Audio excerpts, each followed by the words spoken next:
ஓம் ஸ்ரீராம ராம ராமேதி ரமே ராமே மனோரமே சகசிரநாம தத்துல்யம் ஸ்ரீராம நாம வராணனே. உலகம் யாவையும் தாமுழா வாக்கலும் நிலைபெறுத்தலும் நீக்கலும் நீங்களா அழகிலா விளையாட்டுடையார் அவர் தலைவர் அன்னவர் சரண் நாங்களே. எத்திர எத்திர ரகுநாத கீர்த்தனம் தத்திர தத்திர கிருத்தமாஸ்தகாஞ்சலிம் வாஷ்பவாரி பரிபூர்ணலோச்சனம் மாருதிம் நமது ராட்சசாந்தகம்.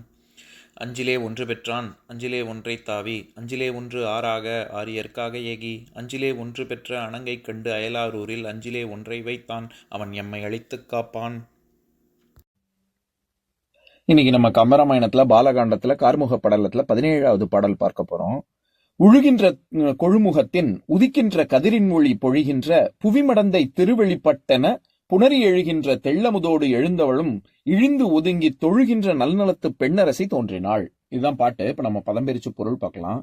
உழுகின்ற, அவ்வாறு உழுது வந்த கொழுமுகத்தின், கொழுவின் முனையில் உதிக்கின்ற கதிரின் ஒளி, உதிக்கும் கதிரவனின் ஒளியை பொழிகின்ற, வீசுகின்ற புவி மடந்தை திரு, பூமி தேவியின் திருவுருவம் வெளிப்பட்டென, வெளிப்பட்டார் போல புணரி எழுகின்ற, பார்க்கடலில் தோன்றிய தெள் அமுதோடு, தெள்ளிய அமுதத்துடன் எழுந்தவளும் பிறந்த லக்ஷ்மி தேவியும் இழிந்து தன் அழகு தாழ்ந்து ஒதுங்கி நின்று தொழுகின்ற, கைகூப்பி வணங்குகின்ற நன்னலத்து மிக்க பேரழகு படைத்த பெண்ணரசி தோன்றினாள். பெண்களின் தலைவியான இந்த சீதை தோன்றினாள். இப்ப நம்ம இந்த பாட்டுல இருக்கக்கூடிய நயங்களை பார்க்கலாம். அதாவது சென்ற பாடல்ல பார்த்தோம்ல, அவர்கள் எல்லாம் பல சால் உழுதார்கள் அப்படின்னு. அதுல அந்த மாதிரி உழும் பொழுது சீதையானவள் தோன்றினாள் அப்படின்னு சொல்றதுதான் இந்த பாடல். இதுல நிறைய விஷயங்கள் சொல்றாரு. முதல் விஷயம், சீதை கொழுமுகத்தில் தோன்றினாள். அதாவது அதனாலதானே சீதாங்கிற பேர்காரணம் நம்ம சென்ற பாடல்ல பார்த்தோம்ல, அதனாலதான் அவளுக்கு பேரே சீதை. அதனால கொழுமுகத்துல தான் தோன்றினாள் அப்படிங்கிறது முதல் கருத்து.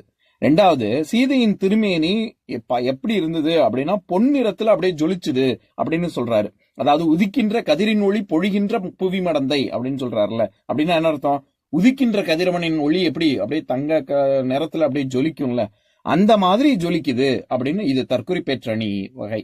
தான் விரும்பக்கூடிய தன்னுடைய குறிப்பை ஏற்றி சொல்வதனால் இங்க கதிரின் ஒளி பொழிகின்ற புவி மடந்தை அப்படின்னு பூமாதேவி எப்படி அதுல இருந்து தோன்றினாள் அப்படின்னா கதிர் எப்படி உதிக்கும், அது மாதிரி இவள் பூமியிலிருந்து தோன்றினாள் அப்படின்னு சொல்றாரு.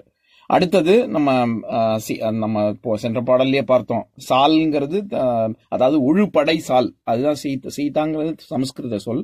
அதுக்கான நேர்பதம் வந்து உழுப்படை சால் அப்படின்னு நம்ம தமிழ்ல சொல்றது.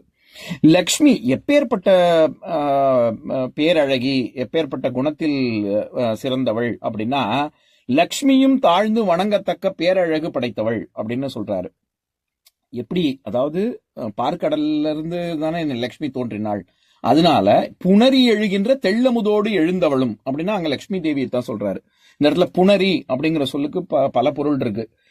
கடல், அலை, கரை, ஒலி, தனிமை, இந்த மாதிரி 5 பொருள் இருக்கு. இது எல்லாமே சம்பந்தப்பட்டதுதான். கடல்னா அலை, அலையெல்லாம் கரை, இது எல்லாமே ஒண்ணுக்கு ஒண்ணு தொடர்புடையது தானே. கடல்னா ஒலிக்கும், ஒலி எப்பவுமே இருந்து கொண்டு இருக்கும். அதனாலதான் ஆற்களின்னே நம்ம கடலை சொல்றோம். அதனால இது எல்லாமே தொடர்புடைய சொற்கள் தான். இது எல்லாமே புணரி அப்படிங்கிற சொல் இது எல்லாத்தையும் குறிக்கும். இப்ப அதாவது உதாரணத்துக்கு 4000 திவ்ய பிரபந்தத்துல திருமங்கை ஆழ்வார் இயற்றிய பாசுரம், அதுல 8ஆம் பத்துல 6ஆம் திருமொழியில திருக்கண்ணபுரத்துல பாடிய பாசுரங்கள், அதுல இருந்து ஒரு பாடல் மட்டும் நான் உதாரணமா சொல்றேன். அதாவது 4000 திவ்ய பிரபந்தத்துல 1702வது பாடல். ஆமையாகி அரியாகி அன்னமாகி அந்தனர்தம் ஓமமாகி ஊழியாகி உவரி சூழ்ந்த நெடும்புணரி சேமமதில் சூழிலங்கை கோன் சிரமும் கரமும் துணித்து முன் காமர் பயந்தான் கருதும் ஊர் கண்ணபுரம் நாம் தொழுதுமே அப்படின்னு சொல்லியிருப்பாரு. இதுல திருமங்கை ஆழ்வார் என்ன சொல்றாரு? ஆமையாகி என்னென்னலாம் விஷ்ணு என்னென்ன அவதாரம்லாம் எடுத்தாரு அப்படின்னா ஆமையாகி, அரியாகி அதாவது நரசிம்ம அவதாரம், அன்னமாகி ஹம்சா ரூபத்திலையும் வந்தார்ல அது, அப்புறம் அந்தனர்தம் ஹோமமாகி அது வந்து ஹவிர்பாகம் கொடுக்கக்கூடியது, ஊழியாகி உவரி சூழ்ந்த நெடும்புணரி. இந்த இடத்துல உவரி சூழ்ந்த நெடும்புணரி, சில பேர் இந்த இடத்துல ஒரு பாடபேதம் இருக்கு. உலகு சூழ்ந்த நெடும்புணரி அப்படின்னு சொல்லுவாங்க. எப்படி சொன்னாலும் சரி, நெடும்புணரி நான் எதுக்கு சொல்ல வரேன், இந்த இடத்துல நெடும்புணரி அப்படிங்கிறது கடலை தான் குறிக்குது. அப்படி இருக்கக்கூடிய இலங்கை எல்லா பக்கமும் அது வந்து ஒரு தீவு தானே. அப்படி இருக்கக்கூடிய இலங்கையில இருக்கக்கூடிய கோன், அவனுடைய தலையையும் கரங்களையும் துண்டித்த விஷ்ணு அடுத்த அவதாரமான கிருஷ்ணாவதாரத்துல இது மன்மதனே தனக்கு மகனாக பிறந்தான் அப்படிங்கறதான் முன் காமர் பயந்தான் கருதும் ஊர் கண்ணபுரம் நாம் தொழுதுமே. அப்படிப்பட்ட விஷ்ணு இருக்கக்கூடிய ஸ்தலமான கண்ணபுரத்தை நாம் வணங்குவோம் அப்படின்னு திருமங்கை ஆழ்வார் சொல்லியிருப்பார். எதுக்கு சொல்ல வரேன், அந்த இடத்துல எப்படி உவரி சூழ்ந்த நெடும் புணரி அப்படின்னு வருதோ அந்த மாதிரி இந்த பாடல்லையும் புணரிங்கிறது கடலை தான் குறிக்குது. அதாவது பார்க்கடலிலிருந்து தோன்றிய லக்ஷ்மியையும் இழிந்து ஒதுங்கி, சும்மா ஒதுங்கிறது இல்ல, இழிந்து, அவளுக்கு லக்ஷ்மியே நினைக்கிறாளாம். மற்றவங்க பார்த்து லக்ஷ்மியோட சீதை ரொம்ப சிறந்தவள் அப்படின்னு சொல்லல, லக்ஷ்மிக்கே சீதை சீதை என்னமா அழகா இருக்கா அப்படின்னு லக்ஷ்மிக்கே தோணுதான்.